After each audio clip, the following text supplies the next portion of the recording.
Good evening. This is Forum Daily for Friday, October 7th. I'm Nathaniel Dewick, filling in for Nima Rajan. Tonight, we start the newscast with a new report from Statistics Canada showing that Canada's economy posted a modest gain of 21,000 jobs in September. Federal agency's latest labor force survey shows the unemployment rate for September fell to 5.2%, down from 5.4% the previous month. The report says gains in education, healthcare, and social assistance were offset by losses in manufacturing, as well as the information, culture, and recreation sector. The percentage of people who want and are looking for a job also edged down slightly in September. In other labor-related news, Federal Immigration Minister Sean Fraser says Canada will temporarily allow international students to work more than 20 hours a week. This to help address ongoing labor shortages. Mr. Fraser says the changes will take effect November 15th and last through to the end of 2023. The announcement comes as Statistics Canada revealed exactly how tight the labor market remains, with its latest report showing nearly 1 million job vacancies in the second quarter of 2022.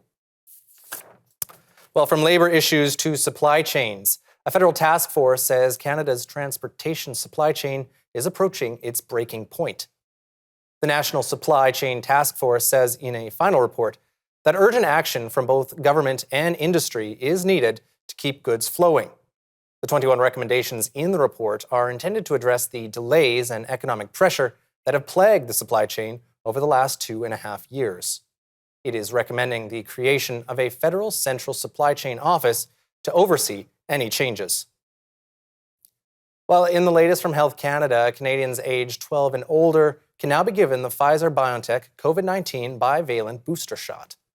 Health Canada says the vaccine targets the BA4 and BA5 strains of the Omicron variant. It's the second combination vaccine given the green light by Health Canada's review team, but the first that targets the virus strains that are now most common in Canada. Dr. Howard New, Canada's Deputy Chief Public Health Officer, says the country will have enough supply of bivalent vaccine to cover the demand for fall boosters. Well, meanwhile, some public health units in Ontario are sounding the alarm. COVID-19 is spreading in communities. Algoma Public Health says there are signs of increased transmission and more high-risk cases across the region, with more outbreaks and hospitalizations from the virus. People are urged to follow public health precautions and get vaccinated. Well, Alberta's governing United Conservative Party elected a new leader yesterday. Danielle Smith picked up the party reins last night, capturing nearly 54% of the members' vote on the sixth and final ballot to claim victory. In fiery remarks after her win, Ms. Smith says Alberta will no longer ask permission from Ottawa to be prosperous and free. The race was called after Jason Kenney announced in May he was stepping down as premier. This after receiving just 51% of support in a party leadership review. Prime Minister Justin Trudeau says the federal government is bringing in tough new immigration measures against the Iranian regime. Mr. Trudeau says the new measures mean some 10,000 members of Iran's military will be forever barred from entering Canada. The Liberals face mounting pressure to deem the Islamic Revolutionary Guards Corps as a terrorist group. Comes as the Iranian regime carries out a brutal crackdown on women's and human rights protesters across the country. Well, the aftermath of post-tropical storm Fiona continues, with Nova Scotia Power saying it's working as fast as it can to restore electricity, but complications are slowing its work. Thousands of Nova Scotians are still without power nearly 2 weeks after Fiona blew through Atlantic Canada. The utility says single customer outages are slowing its progress because at least one crew is required to restore power to each customer. The utility also says several crews are required when heavy equipment is needed to remove trees and debris from a repair zone. Well, your Thanksgiving dinner this year will likely come with a heftier price tag than last year. The cost of a roast turkey dinner with all the fixings is expected to set Canadians back at least 10% more than last year. Dalhousie University food professor Sylvain Charlebois says many Canadians are planning to host smaller Thanksgiving meals or are changing menus altogether. Statistics Canada says the overall food inflation rate hit 10.8% in August, compared with a year before, the fastest increase in grocery prices since 1981. Well, Blue Jays ace Alek Manoah got the start for Game 1 of Toronto's wildcard series against the Seattle Mariners this afternoon. All 3 games at the Rogers Centre for the Jays' first home playoffs since 2016 were sold out as of Thursday. For their part, the Mariners sent Luis Castillo to the mound to start. Forum Daily will be right back.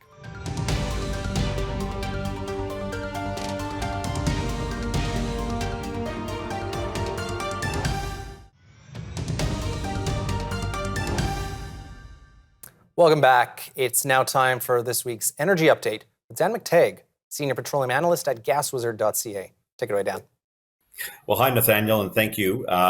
Wow, what a week. We predicted this was going to happen, and while one can say OPEC, the reality is it has a lot to do with years of underinvestment and the narrative in this country, in the United States, in Europe that says no to fossil fuels. I mean, the reality here is that OPEC shouldn't be blamed for what's happened. This is really the result of the United States artificially trying to pump oil that it could have otherwise had it not been so quick, the Biden administration in particular, to kill the Keystone XL pipeline. Think about it. 1 million barrels a day would probably already be flowing into the United States and as a result, the rest of the world, and would have probably stabilized oil prices. We'd be back in the $60, $70 range, not the 90 threatening to go to 100. And we certainly wouldn't have allowed OPEC to be emboldened by, its decision to cut back 2 million barrels. However we parse this, we have no one to blame but ourselves. And as a result, we're going to see record prices, not just for gasoline continued here in Canada, in places like Vancouver, that of course is home to and really admires high taxes for fuel in order to achieve those green outcomes. We're likely to see diesel prices go through the roof. I've been very concerned about this for some time. There's a lack of diesel production. The United States doesn't have a lot of heavy oil, it has light oil, and what heavy oil it had, it released to a large extent in the foolish decision by the Biden administration to get rid of half of the inventory in the Strategic Petroleum Reserve. By the way, a reserve that they bought from $30 to $50 a barrel, now going to have to buy back at double that price. But we'll let the Americans figure that out. In the meantime, the Canadian dollar continues to struggle, and there's a number of reasons for that. Glad to see the Bank of Canada finally admitting Canadians are responsible for this made-at-home inflation. I can tell you the devaluation of the Canadian dollar, the lack of purchasing power is adding to the price of everything. That's where your inflation is coming from. And so whether you're paying $2.42 for a liter of gasoline in Vancouver, you're now pushing to $1.85 for gasoline in Alberta, Saskatchewan, and Manitoba, or whether you're going to be pushing to $1.75 a liter by the end of this week in Ontario, $1.85 or $1.90 in Montreal, and pretty much the same in the Maritime provinces. All of this can be very much, understood in the context of a country like Canada that refuses to build or isn't permitted to build pipelines in which its energy industry, the third largest provable reserves in the world, are hamstrung. Interesting to note, some organizations, some other climate group, well-funded internationally by foreign actors, came out and said, oh, the oil industry, it gets $15 billion in some kind of generosity from the federal government. I want to point out that it's actually the other way around. The oil and gas sector in Canada provides net to the federal, provincial government, and municipal governments in this country about 20 to 25 billion net dollars a year. The kind of stuff that pays down debts so that governments can go around spending it with abandon, as we're seeing at the federal level. But beyond being tongue in cheek, it's an industry that could be doing doubly what it is doing now, providing energy to the rest of the world, helping Europe, and helping Canadians. Our purchase power has been severely eroded by decisions, short-term decisions by politicians in North America. It's making it impossible for banks and other institutions involved with monetary policy from resisting the temptation to raise interest rates. Something, of course, Canada and the United States is going to see yet again at the end of this month. And unfortunately, none of this is going to end very well. Diesel prices, as I mentioned earlier, probably going up about 15 to 20 cents a liter. Gasoline on average, 5 cents a liter. I say 20 cents because diesel isn't just about transportation, trucks. It's not just about airline fuel. It's not just about mining and farming, and some of that being used even for fertilizer. Diesel, of course, is the fuel that runs the global economy, and we're going to be hitting a heating crisis, a heating cost crisis at the end of this year into the next, for which governments are going to have to start to rethink their idea of carbon taxes and other taxes applied so that people can make ends meet. I'll leave that for the politicians, but for now, it's pretty clear that we're into an energy cycle in which the prices are going to start to go back up dramatically. It's going to be painful, And it's something I think many here in my place in Toronto have to think twice about. Nathaniel, that's it for this week. We'll talk next week. Happy Thanksgiving to you and all your viewers. Well, thanks for that, Dan. Lots to consider. Again, that was Dan McTagg, Senior Petroleum Analyst at GasWizard.ca. Well, in other energy news, Ontario's electricity system operator says an expected surge in power demands over the next few years means the province will need some new natural gas generation. That reliance on natural gas means that GHG emissions from the electricity sector are set to rise. The independent electricity system operator says a moratorium on new natural gas generation won't be possible in the near term, but could be put in place after 2027. Well, stay with us. Forum Daily will be right back after the break.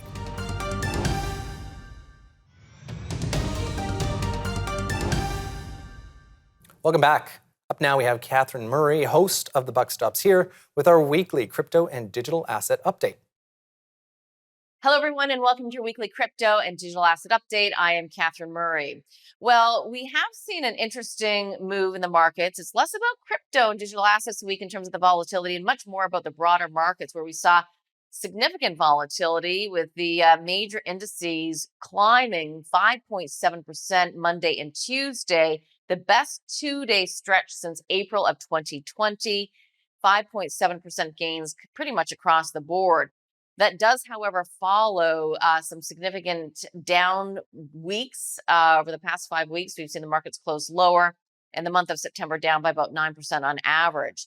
It's important to kind of step back and say, well, why are we talking about this? And I'm saying it because there's been so much volatility within traditional asset classes and less so in crypto, which is really interesting because that was the whole idea behind crypto in terms of being an uncorrelated asset. Important to note that why this has occurred, the significant volatility and what triggered it. It really was triggered by the UK government's expansionary mini budget, which came out on the 23rd of September. At the time of already high inflation, they wanted to continue to kind of juice the market a little bit or juice the economy, which led to a broad market sell-off. People are concerned that they're going to just increase inflation. It had a contagion effect within the rate markets, and it forced the government to walk back those plans and also for the BOE, the Bank of England, to step in and support their currency. That is front and center versus cryptocurrency volatility. And interestingly, cryptos remained really within a 10% range over the past 2 weeks. Saw volatility pull back, specifically for Bitcoin as well as Ethereum, in large contrast to most other major markets. And therefore, I go back to the whole idea again that the correlation has declined quite significantly between crypto and other assets. And that was one of the key reasons why people wanted to invest in crypto, to diversify. Having said that, I do want to point out that the volumes are about, in terms of trading in those currencies, about 70% lower versus the 30-day average. So maybe investors are much more focused on the other side of their book, the more traditional assets. Away from that, from a news perspective, BlackRock has filed to list an ETF that's investing in companies with exposure to virtual platforms, social media, gaming, digital assets, as well as augmented reality. This, of course, follows their move into ETFs that are focused on blockchain as well as tech. So again, a continued move into the space by one of the biggest money managers in the world. Away from that, of course, we know that it's been a crypto winter. So you're seeing, you're continuing to see layoffs. At the same time, you're continuing to see companies that are able to raise funds. So on that point, I would just highlight, even though it's somewhat idiosyncratic and specific to this Indian crypto exchange, WazirX, they've laid off about 40% of their workforce, but that was driven by company-specific issues surrounding tax regulations and banking access. Apparently, the Indian authorities did investigate the company on alleged tax invasion. So that is something that might be company-specific, but nonetheless, you've seen layoffs at the Vision Fund, which we reported on last week, and also Meta. Fundraising, though, does continue to exist and show some nice strength. Crypto startup Juno has closed a Series A fund raise of about $18 million. And we have heard or reported that participation has been seen from executives over at Coinbase. But we also know that there's continued skepticism within the market surrounding Celsius, specifically bankrupt Celsius. That was the crypto lending platform. Apparently, the former CEO did withdraw about $10 million ahead of the company freezing the withdrawals of deposits. A spokesperson for the company did say, though, that the CEO voluntarily disclosed those withdrawals. But nonetheless, the takeaway that you need to be thinking about and know about is that the actions by Celsius CEO might be used to justify a more involved regulatory approach. Away from that, I would also just point out that the Wall Street Journal has a report and an article citing that consumer complaints about crypto are on the rise. They've reviewed the increased complaints received by the Consumer Protection Agency since the sell-off or since the crypto winter began. So again, perhaps more regulation. And I think most market participants that want to see the industry evolve and continue to strengthen would be okay with really trying to figure out what the regulatory regime should look like. Lastly, you may have seen this. The SEC charged Kim Kardashian 1.26 million US dollars for touting on social media Ethereum Max without disclosing her compensation for the promotion. She was apparently paid $250,000 by the company. I'll leave it there. Back to you. Thanks for that, Catherine. Again, that was Catherine Murray, host of The Buck Stops Here, airing Sundays at 9 a.m. Eastern only on the News Forum Network. Well, stay tuned. World News coming up after the break. Stay with us.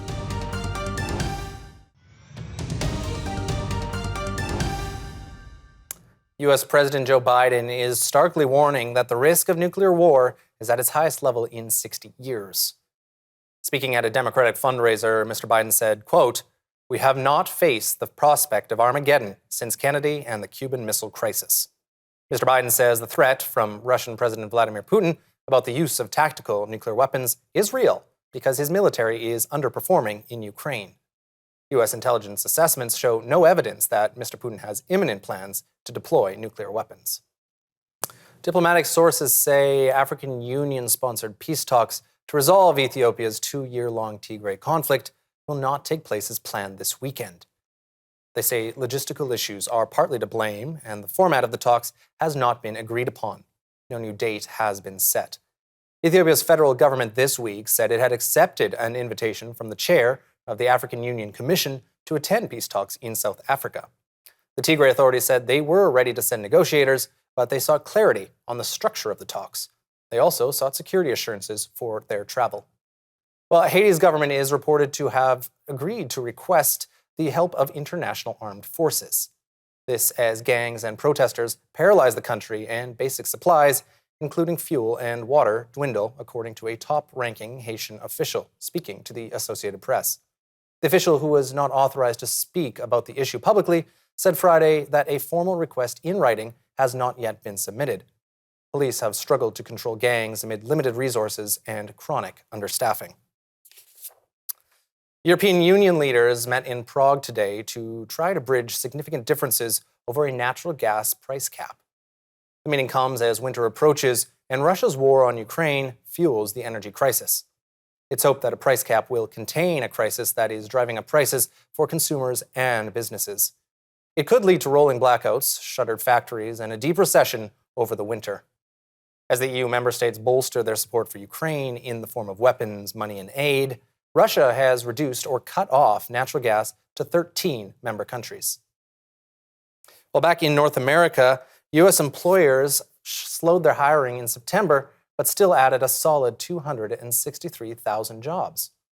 It's a dose of encouraging news that may mean the Federal Reserve's drive to cool the job market and ease inflation is starting to make progress. Today's report from the U.S. Labor Department shows that last month's job growth was down from 315,000 in August. Well, in different job-related news, India's government says it has rescued about 130 Indian workers from Myanmar, Cambodia, and Laos. This after they were lured by agents for fake job opportunities in the information technology sector in Thailand. A spokesperson for the External Affairs Ministry says some fraudulent IT companies appear to be engaged in digital scamming and forged cryptocurrencies, adding that the Indian workers were held captive and forced to commit cyber fraud. He says the companies appear to be recruiting Indian workers through social media advertisements for fake, highly lucrative jobs in Thailand. Well, Hurricane Ian's impact continues to be felt as residents of Florida's Gulf Coast barrier islands are returning to assess the damage from Ian, despite limited access to some areas. The storm caused billions of dollars in damage, and hundreds of thousands of Floridians are still without power. Meanwhile, Hurricane Ian's death toll has climbed into the triple digits. The number of recorded storm-related deaths has risen to over 100. The latest twist in the Elon Musk Twitter saga gives the Tesla CEO more time to close his $44 billion deal to buy the social media company. Mr. Musk asked a Delaware judge to halt an upcoming Delaware trial where he wasn't expected to win against Twitter's lawsuit to force him to complete his April merger agreement. Mr. Musk revived the takeover offer on Monday, but said he needed more time to get the financing in order, something Twitter called an invitation to further mischief and delay. A judge is now giving the Tesla CEO and Twitter just over 3 weeks to close the deal. She says the trial, originally set for the 17th of this month, will happen next month if they don't. Well, turning to another high-priced purchase now, where a pink diamond has broken a world record by selling for $49.9 million in Hong Kong. The sale of the 11.15 carat diamond represents the highest price per carat for a diamond sold at auction. Pink diamonds are among the rarest and most valuable of the colored diamonds. Ukrainian, Belarusian, and Russian activists have been awarded the 2022 Nobel Peace Prize. The acclaimed award went to imprisoned Belarus rights activist Ales Bialyatsky, the Russian group Memorial, and the Ukrainian Center for Civil Liberties. I'm Nathaniel Duick, filling in for Nima Rajan. This was Forum Daily. Good night, Canada.